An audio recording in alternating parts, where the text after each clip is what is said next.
Buongiorno e bentrovati all'edicola di oggi, venerdì 5 maggio. Andiamo subito a vedere che cosa dicono i giornali. Abbiamo la provincia di Padova per partire, si parte sempre dal Mattino di Padova. Scuola, crollo di studenti, previste 45 classi in meno. La provincia perde in un anno 1300 ragazzi, i cali più forti alle primarie, ma reggono le medie. Sicuramente una situazione abbastanza, critica, che vediamo un po' anche in altri giornali. Adige in secca, le irrigazioni nel Padovano sono a rischio. Una baraccopoli a Padova. La baraccopoli diciamo che esiste, ma non abbiamo acqua e luce, dicono. Anche qui è una situazione che il comune sta tenendo d'occhio in zona San Lazzaro. Antonio sparito da 5 anni, la famiglia vuole un risarcimento. È la situazione di Bovolenta. Senza nido e uova.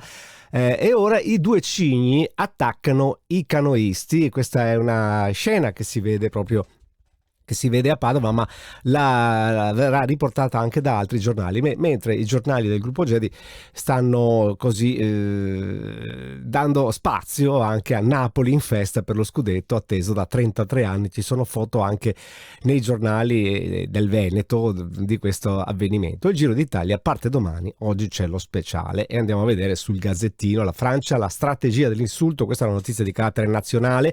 Durissimo attacco del ministro degli interni di Macron all'Italia sui migranti, è incapace, ma tante altre cose se ne sono dette di tutti i colori, hanno annullato addirittura degli incontri. Insomma, lo sappiamo che i francesi sono sempre stati molto spocchiosi nei confronti dell'Italia. Vedete che anche qui a Padova i cigni all'attacco di chi insidia il loro nido. Questa foto ormai sta girando dappertutto, l'abbiamo vista un po' su tutti i giornali.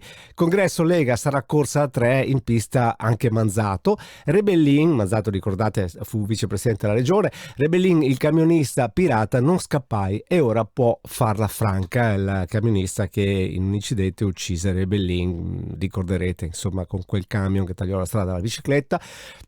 La mozzarella di Venezia fatta in Austria dai cinesi. Questo è un tema parecchio spinoso che vedremo di panare anche noi. Veneto, il capo antisiccità, lo scrive il Corriere del Veneto, Nicola Dall'Acqua. Pensate che nome che ha, questo è fantastico, scelto dalla Meloni come commissario per l'emergenza nazionale. Certi nomi sono veramente azzeccati. È bella la fotonotizia di questo ragazzo di 21 anni che rileva l'edicola. I social dice meglio i giornali, forse non sa a cosa va incontro, ma comunque onore a questo ragazzo che tiene in piedi un'edicola.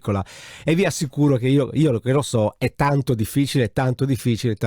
RSA degli orrori, indagini su altri morti, e non finisce qui questa faccenda.